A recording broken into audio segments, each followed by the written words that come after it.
All right, Julie, thank you very much. We have a lot to talk about in this presidential race today. Presumptive nominee Barack Obama, by some accounts, there's a lot of talk about whether or not he's becoming arrogant, okay?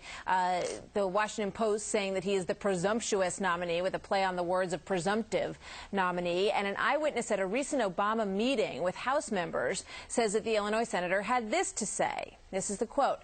"This is the moment the world is waiting for. I have become a symbol of the possibility of America returning to our best traditions." And we're going to give you context, full context, that the Barack Obama campaign is now coming forward with on that quote in just a moment. Let's bring in our panel for today. Rich Lowry is a Fox News contributor and editor with the National Review. Patricia Murphy is the editor of CitizenJanePolitics.com, a nonpartisan political site.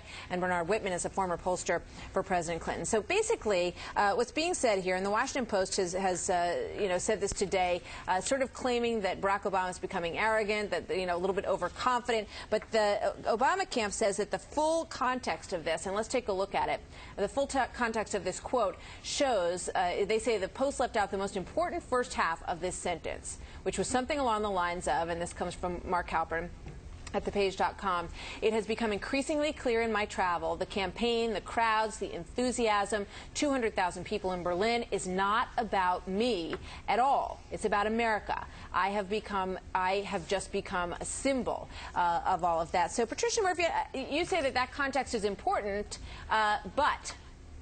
Yeah, I think that context is important. I think the quote itself loses a lot of meaning when you put it back into context. But if you read the rest of that article, it's very damning in terms of what else Barack Obama was doing that day, motoring around Washington, D.C. with streets closed for his motorcade, dialing up the sitting Secretary of the Treasury to get a briefing on the economy. It all just feeds into this storyline, which is very rich for Republican attacks, that he's become arrogant and is not kind of a man of the people. He's very, again, arrogant. It's a line that they've used very effectively against somebody like John Kerry, and Barack Obama is just treading on very thin ice here. I think he needs to get back to events that have him with normal people doing normal things.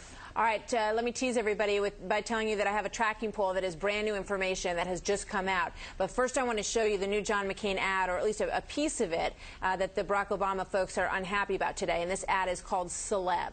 Take a look. He's the biggest celebrity in the world. But is he ready to lead? With gas prices soaring, Barack Obama says no to offshore drilling and says he'll raise taxes on electricity. Higher taxes, more foreign oil. That's the real Obama.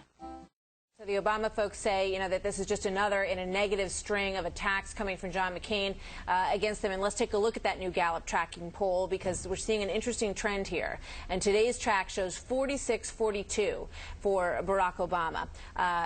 Okay, Rich Lowry and Bernard Whitman. Bernard, first of all, that ad, fair, unfair, all of this talk about arrogance, what do you think? It's ridiculous. Look, if the worst thing that they can say about Barack Obama is, look, Barack Obama's looking presidential, then I feel very sorry for the McCain campaign. I mean, at least he didn't try to land a helicopter on top of an oil rig in the middle of a hurricane. We have to face the facts. Barack Obama is ready to lead this country. Barack Obama looks presidential, and everybody knows it. All right, let's put up the response that the Obama campaign had to the McCain ad, and it says, on a day when major news organizations across the country are taking Senator McCain to task for a steady stream of false negative attacks, his campaign has launched yet another, or some might say, oops, he did it again, which is a play on the Britney Spears appearance, I think, in that ad. Rich, Larry, your thoughts on all of this? Well, look, obviously, Barack Obama wants to appear presidential. But to all this sort of stuff, it's always a double-edged sword. You want to appear presidential, but you don't want to seem presumptuous. You want to seem self-confident, but you don't want to seem arrogant. And I think Obama's been falling off on the wrong edge on a lot of those things, especially with the Berlin rally. That's where he went too far in that trip. And it's the first major opening of the campaign the McCain people have had, and they're trying to take advantage of it. And any political charge to really hit and work has to have an element of truth to it, and there is an element of truth to this. You can see it in Barack Obama, the arrogance, the messianism that's been part of his campaign from the beginning. We are the change we've been waiting for. What does that mean? It's so self-involved. So this is something that's very potentially dangerous for Barack Obama, and he must stop this narrative from taking hold. All right. We have a lot to pack in. Thank you for that thought on that. And I want to move on now to John McCain and taxes, which is something that he's getting hit for because he put out on the table over the course of the weekend that everything was on the table when it came to possibly raising the Social Security payroll tax. And conservatives are saying, you know, that it's a game changer. So let's take a look at this. No.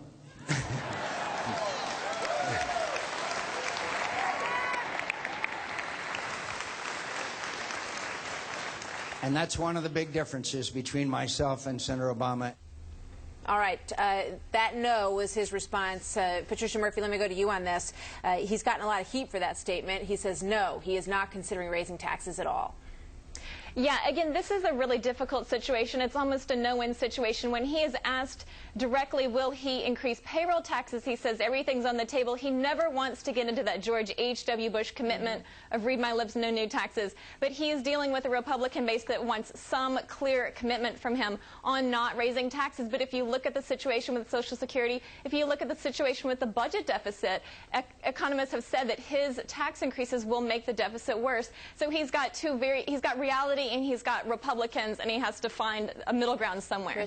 Two big problems here for McCain. One, he has real trouble staying on his own message, which is a big problem as a presidential candidate. The other, he really has to speak persuasively to domestic policy, which is not in his breadbasket. And if he doesn't do that, it doesn't matter how risky he makes or arrogant he makes Barack Obama appear, he's not going to win the election. Look, Martha, by his own admission, John McCain doesn't know a whole lot about economics, and evidently he doesn't know very much about his economic plan either, which clearly stated he was absolutely against raising payroll taxes on Social Security on the wealthy before he said that he wasn't necessarily against that. And it's facts like that that make it clear why Barack Obama is leading John McCain in the economy by 19 points. All right, everybody, thank you very much. A lot going on today. We're going to continue to cover all of the politics in this presidential election. An interesting Gallup poll today, 46-42, Barack Obama. We'll be right back.